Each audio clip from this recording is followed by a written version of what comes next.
आज आपण जाणून घेऊ की डिलिव्हरी नंतर आईची काळजी कशी घ्यायची. शरीर कमजोर झालेलं असताना पचायला जड, थंड असे कुठल्याही प्रकारचा आहार घ्यायचा नाही असं सांगितले. म्हणजे जे प्रेग्नन्सीत वाढलेलं वजन आहे ते कमी व्हायला मदत होईल. याशिवाय तुम्ही त्या दरम्यान दशमूल अरिष्ट, बाळंत काढा अशी औषधं चालू करू शकताय. जर तुम्ही नॉन व्हेजिटेरियन असाल तर या दरम्यान तुम्ही सूप घेऊ शकताय.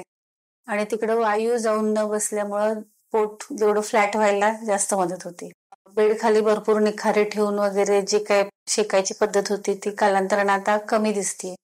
पण जर तुम्हाला शक्य असेल तर हे तुम्ही जरूर करा.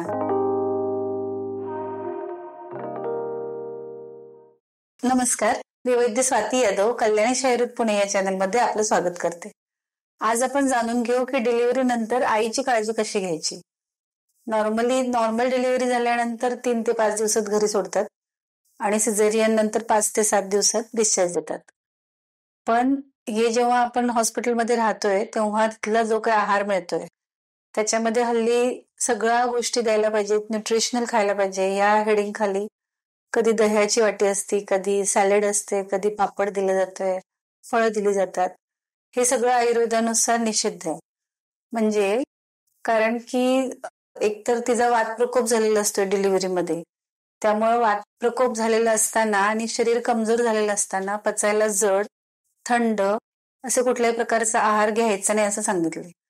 त्यामुळं नॉर्मली पूर्वी जे असायचं की बिना मिठाचा भात, तूप घालून, मिरपूड घालून हे सगळं खाल्लं तर त्या लेडीसाठी चांगलं आहे. जर तुम्ही नॉन व्हेजिटेरियन असाल तर या दरम्यान तुम्ही सूप घेऊ शकताय. सूप आणि भात मिक्स करून खाऊ शकताय. पण तुमचा आहार जेवढा हलका असेल पचायला तेवढं तुमच्यासाठी चांगलं असणार आहे. नाहीतर अतिशय खाऊन त्या 3-4 दिवसात बऱ्याच स्त्रियांना ताप येतोय आणि त्याच्या पुढे कॉम्प्लिकेशन्स होतात. आणि त्याच्यामुळे जे दूध तयार होत असते ते पण बाळाला पचायला जड होते आणि त्याचाही बाळाला आणि आईला दोघांना त्रास होऊ शकतोय. दुसरी गोष्ट आहे, जेव्हा डिलिव्हरी नंतर नॉर्मल डिलिव्हरी जर झाली असेल तर पोटाला जेवढं लवकर तुम्ही बांधायला चालू कराल तेवढं ते गर्भाशयातलं जे काही राहिलेला कचरा असेल ते निघायला जास्त मदत होती.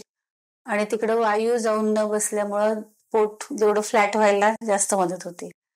जर सिझेरियन असेल तर टाके काढून झाल्यानंतर ते किमान 10-15 दिवसानंतर तुम्ही हे चालू करू शकताय. त्यानंतर जे काय वातप्रकोपाची ट्रीटमेंट म्हणून सांगितली आयुर्वेदात, नॉर्मल डिलिव्हरी नंतर तिसऱ्या ते चौथ्या दिवशी जास्त प्रमाणात म्हणजे 80 ते 100 ml गाईचं तूप सकाळी उठून अणुशापोटी घेतलं गरम पाण्यासोबत आणि दिवसभर परत काही नाही खायचं. असं जर केलं तर जो वातप्रकोप झालेला असतो तो रिकवर व्हायला मदत होती. याशिवाय तुम्ही त्या दरम्यान दशमूल अरिष्ट, बाळंत काढा अशी औषधं चालू करू शकताय. ती नॉर्मली कोणीही घेतली तर काही त्रास नाही होत, पण त्याच्याने गर्भाशय शुद्धता चांगली होती आणि वातप्रकोप कमी व्हायला मदत होती. याशिवाय डिलिव्हरी नंतर जो वातप्रकोप झालाय तो बॅलन्स करण्यासाठी आयुर्वेदात स्नेहस्वेदन सांगितलंय. म्हणजे पूर्ण त्या स्त्रीच्या अंगाला तेल लावणं आणि त्यानंतर शेकणं जर पॉसिबल नसेल तर गरम पाण्यानं आंघोळ करून त्यानंतर तिनं ब्लँकेट घेऊन झोपलं घाम येईपर्यंत तरी पण चांगलं आहे. पूर्वी बेड खाली भरपूर निखारे ठेवून वगैरे जे काय शेकायची पद्धत होती ती कालांतराने आता कमी दिसते. पण जर तुम्हाला शक्य असेल तर हे तुम्ही जरूर करा. त्याचा लॉंग टर्म फायदा जास्त होतोय. म्हणजे डिलिव्हरीमध्ये जी काही काळजी नाही घेतली जात, सुतिका परिचर्या त्याला म्हणतात, ती जर फॉलो नाही केली तर त्यामुळं लगेचच्या लगेच काही त्रास होत नसतोय.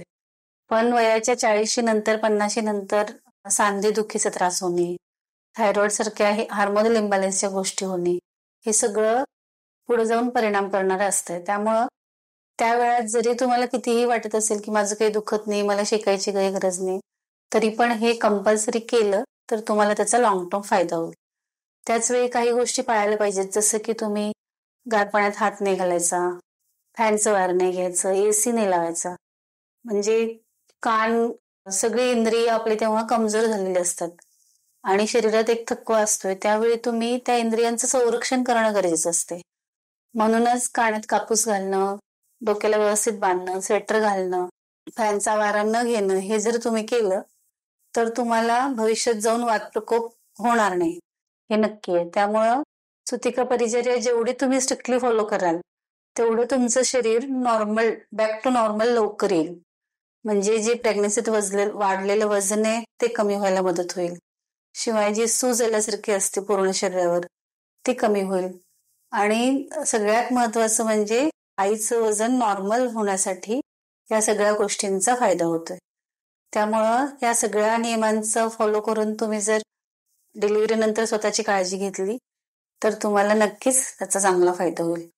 ही माहिती तुम्हाला आवडल्यास आम्हाला जरूर कळवा आणि उपयुक्त लोकांना ते फॉरवर्ड करा.